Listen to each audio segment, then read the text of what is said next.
வணக்கம். லைவ் சென்னை.com வியூவர்ஸ். கட்டுமான தாமதங்களுக்கு மத்தியில் சென்னை விமான நிலையத்தின் T3 முனையம் திறப்பு டிசம்பர் 2026க்கு தள்ளப்பட்டுள்ளது. வாருங்கள், இதை பற்றிய விரிவான தகவலை இந்த வீடியோவில் பார்ப்போம்.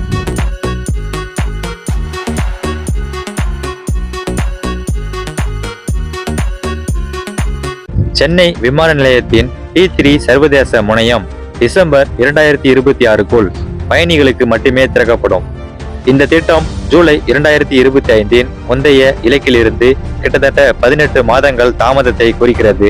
இந்த முனையம் விமான நிலையத்தின் ரூபாய் 2467 கோடி மதிப்பிலான இரண்டாம் கட்ட நவீனமயமாக்கல் திட்டத்தின் கீழ் கட்டப்பட்டு வரும் ஒருங்கிணைந்த கட்டிடத்தின் இரண்டாம் கட்டத்தை உருவாக்குகிறது.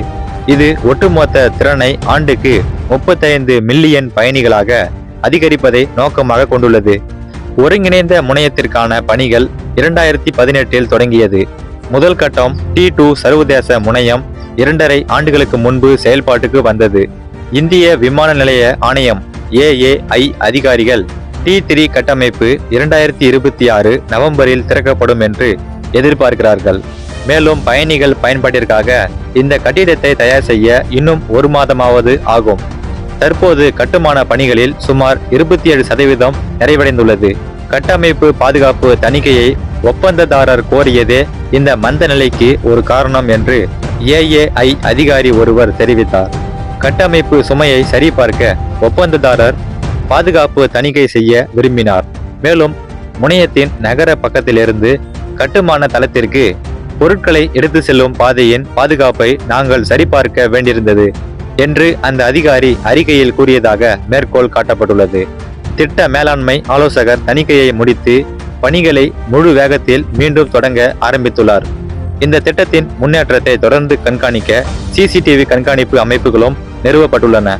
இந்த ஆண்டின் தொடக்கத்தில் AAI தாமதங்கள் தொடர்பாக ஒப்பந்ததாரருக்கு ஒரு காரணம் கேட்கும் அறிவிப்பை வெளியிட்டது. ஒப்பந்ததாரர் ஆரம்பத்தில் திட்ட மதிப்பை குறைத்து மதிப்பிட்டதால் செலவு அதிகரிப்பு ஒரு பெரிய சவாலாக மாறியதாகவும் கட்டுமான பொருட்களின் விலைகள் உயர்ந்து பல சுற்று பேச்சுவார்த்தைகளுக்கு வழிவகுத்ததாகவும் அதிகாரிகள் தெரிவித்தார்கள். உள்துறை பணிகளை மேற்கொள்வதற்கு பொறுப்பான மற்றொரு ஒப்பந்ததாரருடன் ஒரு சிக்கல் உள்ளது. அதை AAI சரி செய்ய முயற்சிக்கிறது. கட்டுமான பொருட்களை கொண்டு செல்வதில் எதிர்பாராத சிரமம் ஏற்பட்டுள்ளதாக புதுடெல்லியில் உள்ள AAI அதிகாரிகள் தெரிவித்தார்கள். நகர பக்கம், அதாவது பயணிகள் பாதை வழியாக பொருட்களையும் உபகரணங்களையும் பாதுகாப்பாக கொண்டு வந்து பின்னர் கட்டுமான இடத்திற்கு எடுத்து செல்வது மிகவும் கடினமாகிவிட்டது. எதிர்பார்த்ததை விடவும் இது மிகவும் கடினமாக உள்ளது என்றும் ஒரு அதிகாரி கூறினார். இப்படி பல பின்னடைவுகள் இருந்த போதும் டிசம்பர் 2026இல் திருத்தப்பட்ட திறப்பு அடையக்கூடியது என்றும் AAI கூறுகிறது.